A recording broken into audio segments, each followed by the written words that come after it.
جس طرح سے اگر آپ تاریخ میں دیکھیں گے بنی امیہ میں ایسے بہت سارے احادیث گڑھے گئے جس میں یہ لکھا گیا ہے کہ اگر وقت کے خلیفہ کے خلاف کوئی بھی احتجاج کرتا ہے، بغاوت کرتا ہے، تو اس کی مثال اسی طرح سے ہے کہ وہ خدا کے خلاف بغاوت کرتا ہے۔ یہ باقاعدہ ایک پلاننگ کے ذریعے تاکہ ظالم حکمران اپنی حکومت قائم رکھ سکے، اس زمانے میں اس منصب کو، اس مشن کو، اس انقلاب کو سمجھنا اور لوگوں کے سامنے پیش کرنا یہ ثابت کرتا ہے کہ ان کے اندر بہت ہی زیادہ مفکرانہ صلاحیت تھا۔ حالات زمانہ کو وہ بہت اچھی طرح سے جانتے تھے، حالانکہ اس زمانے میں دور دراز علاقہ ہونے کے باوجود، مواصلاتی نظام نہ ہونے کے باوجود لوگوں کے اندر اس تبلیغ کو پیش کرنا یہ بتاتا ہے کہ ان کے اندر وہ صلاحیتیں موجود تھی جن صلاحیتوں کو شاید اس وقت کے لوگوں نے بھی نہیں پہچانا، آج کے لوگوں نے بھی نہیں پہچانا۔ میری گزارش یہ ہے کہ ایک شخص نے اپنی پوری زندگی گزار دی لوگوں کو سمجھانے کے لیے، لوگوں کو اکٹھا کرنے کے لیے، لوگوں کو ایک مشن کی طرف معتقد بنانے کے لیے، رہبر بننے کے لیے۔ 40 سال 50 سال زندگی گزر جاتا ہے لیکن کوئی رہبر کے حیثیت سے قبول نہیں ہوتا ہے۔ آج جو ان کے وارثین ہیں ان کے پاس یہ نعمت خود بخود پہنچا ہوا ہے، آپ نے کوئی محنت کی نہیں ہے، آپ کو پیدائشی طور پر یہ عوام ملا ہے، یہ اجتماع ملا ہے جس کو آپ کسی بھی سمت میں ترقی کی طرف آپ موڑ سکتے ہیں۔ اگر آپ ان کو بہترین طریقے سے ہدایت کریں گے، گائیڈ کریں گے تو تعلیمی طور پر بھی یہ کامیاب ہوں گے، دنیاوی طور پر بھی یہ کامیاب ہوں گے اور دینی طور پر بھی یہ کامیاب۔ میں اپنے تقریر کو مکمل کر رہا ہوں۔ ہندوستان کے اندر ہی ایک مثال ہے، اگر آپ گجرات میں جائیں گے ایک ڈسٹرکٹ ہے جس کو ہم سدھپور کہتے ہیں، وہاں پر بھی ایک، اب یہ لفظ میں منفی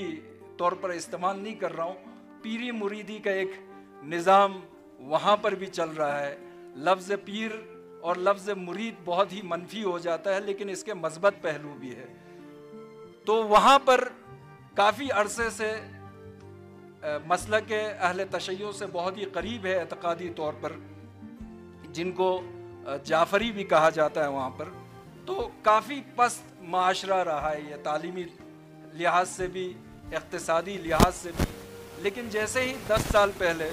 وہاں کے پیر جو ہے وہ بابا سید مجاہد حسین جعفری صاحب، جب ان کو منصب ملا ان کے والد محترم کے رحلت کے بعد،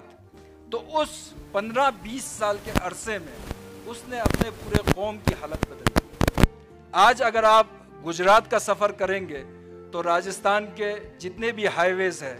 گجرات سے مہاراشٹرا کے جتنے بھی ہائی ویز ہیں، ان سب کے اوپر آپ کو جتنے بھی ہوٹل والے ملیں گے وہ سارے کے سارے جعفری مسلک سے تعلق رکھتے ہیں، اس قوم سے ہے۔ انہوں نے جیسے ہی منصب سنبھالا سب سے پہلے کام یہ کیا، اپنے جو آبا و اجداد کی کافی دولت ان کو نصیب ہوئی، انہوں نے سب سے پہلے یہ کام کیا کہ اپنے لوگوں کو، اپنے قوم کے لوگوں کو اقتصادی طور پر مضبوط کرے، مستحکم کرے، جس کے لیے انہوں نے ایک فائنینس اسکیم کا سسٹم شروع کیا کہ آپ ایک کام کرو کہ آپ ہمارے لوگ جو ہے وہ کھانا پکانے میں، باورچی کا کام کرنے میں کافی مہارت رکھتے ہیں، تو ہر کسی کو لون دے کے انہوں نے پورے ہائی ویز کے اوپر جو ڈھابا سسٹم ہوتا ہے اس ڈھابا سسٹم کو انٹروڈیوس کیا، اور آج مالی طور پر وہ بہت ہی مستحکم قوم ہے۔ اور میں آپ کو بتا دوں، گجرات کی گورنمنٹ مخصوص سبسڈی دیتی ہے اس قوم کو۔ اس کی وجہ یہ ہے، جب انہوں نے ہائی ویز کے اوپر یہ ہوٹل اور ڈھابے کھڑے کر دیے تو کیونکہ ان کا تعلق شیعہ مسلک سے نزدیک ہے، جعفری مسلک سے ہے، ان کے یہاں کسی بھی قسم کا شراب یا بری چیزیں جو ہے ان ہوٹلوں میں اجازت نہیں ہے، ان ڈھابوں میں اجازت نہیں ہے، جس کے وجہ سے مہاراشٹرا اور گجرات، راجستھان اور گجرات کا جو ہائی وے ہے اس کے اوپر ایکسیڈنٹ ریٹ کم ہو گئے۔ اور آج گورنمنٹ جو ہے پروموٹ کرتا ہے کہ اگر لائسنس دینا ہے کسی بھی ڈھابے والے کو تو یہ اسی قوم سے ہونا چاہیے، ہم صرف اسی قوم کے لوگوں کو لائسنس دیں گے۔ تو یہ ایک، جب ایک شخص ہو جس کے پاس فکر ہو، جس کے پاس سمجھ ہو، جس کے پاس تعلیم ہو، وہ جب رہبری کرتا ہے، رہنمائی کرتا ہے تو کسی بھی پچھڑے ہوئے قوم کو وہ بلندیوں تک لے کے جا سکتا ہے۔ دوسرا کام انہوں نے کیا، جیسے ہی وہ اس منصب پر بیٹھے، بہت سارے سکولز انہوں نے کھولا ہے، اور آج گجرات کے اندر ایک چھوٹی سی قوم کے سب سے زیادہ اگر تعلیمی ادارے آپ کو دیکھنا ہے تو یہ اسی قوم کے ہے، اور آج ان کا پورا ایجوکیشنل سسٹم جو ہے وہ یونیورسٹی کا شکل لے رہا ہے، اور بہت جلد ان کو گورنمنٹ آف گجرات کی طرف سے یونیورسٹی ریکگنیشن ملنے والا ہے۔ تو میری گزارش یہ ہے کہ اس نعمت کو آپ فراموش نہ کریں، خاص کر کے جو ان کے معتقدین ہیں، ان کے جو وارثین ہیں، ان کے جو خاندان کے لوگ ہیں، اور اسی آغا سید حیدر رضوی کے مشن کو آگے بڑھانے کے لیے جدوجہد کرے، اور